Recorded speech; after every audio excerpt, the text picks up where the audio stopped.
Hi guys, Steve Girardi here. Welcome to Steve Strings. Today I have a very interesting sort of instrument review for you.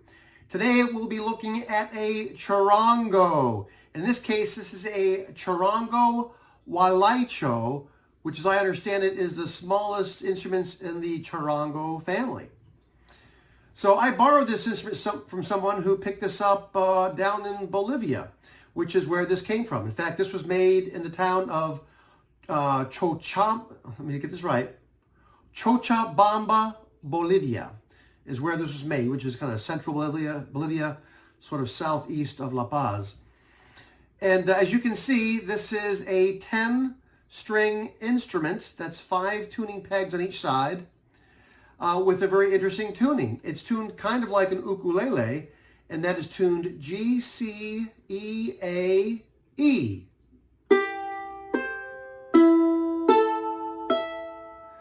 But as you can see, it doesn't have the same sort of tonal spacing between them. It has 2 pairs of strings, hopefully you can see that, or I should say 2 strings per course. And the G, they are the same, tuned to the same pitch. The C also tuned to the same pitch, but the E is tuned to 2 different, well, it's the same note, but they're an octave apart. And then the other 2, the E and the A, are also tuned to the same pitch. So again, they're tuned to the same pitch except that center one, which are 1 octave apart.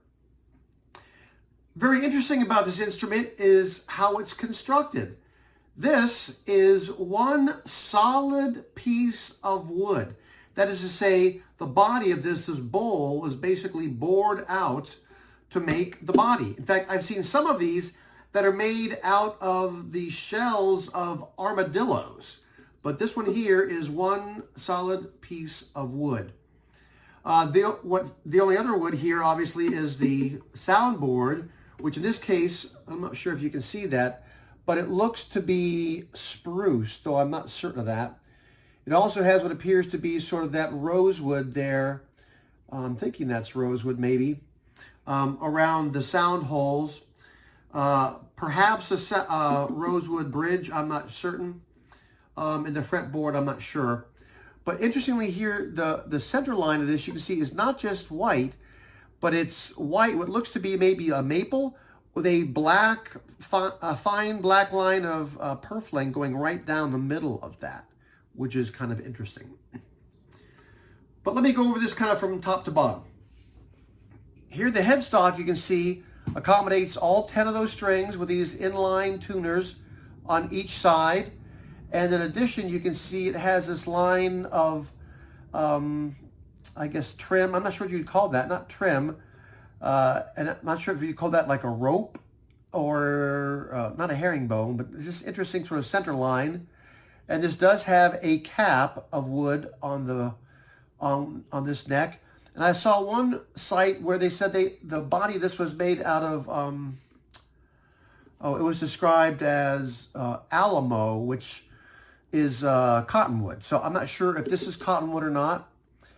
But again, you can see there on the label, where it's made.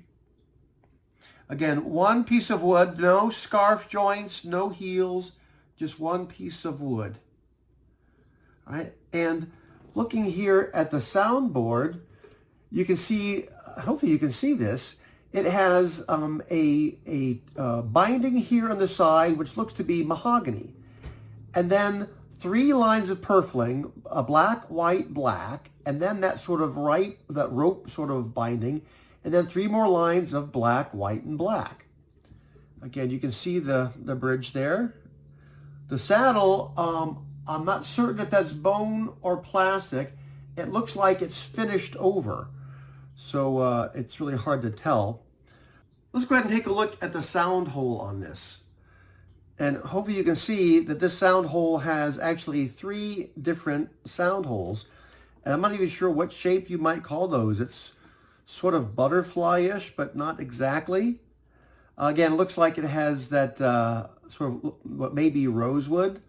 But hopefully you can also see it has this sort of ABS trim on it, and it is just ever so slightly proud of the wood around it, but it is actually beveled, so it actually smoothly transitions into that wood there. And I just thought that is really interesting and not the typical kind of thing that you see on an ukulele. But this thing does, you see, has a cutaway, which I thought was kind of interesting.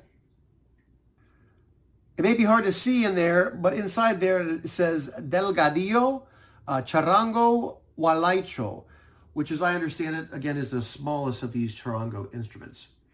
Now, this instrument looks to have a nut, but it doesn't. That is just a string spacer. It has a 0 fret. And I checked the action on this, and as I recall, the action on this was, 1.75 millimeters or 0.080 inches at the 12th fret. This instrument has 12 frets to the body and 17 frets total. Now, when I first picked this up, I thought, how am I going to play this thing? It's got an extra set of, or a pair of strings I'm not used to. And I found actually some chord charts for this, and they're very similar to what you would think of for an ukulele. It's just got that extra string you have to count for. So that means sometimes you have to change sort of your chord shapes. What I've been doing, playing around with this, is I basically just ignore that high E at the bottom there, and I've been just playing these other 4 pairs of strings with ukulele chords, and that works. For example, here is a C, F,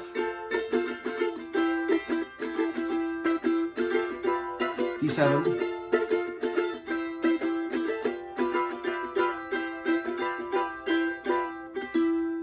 and I'm just not playing that extra pair at the bottom.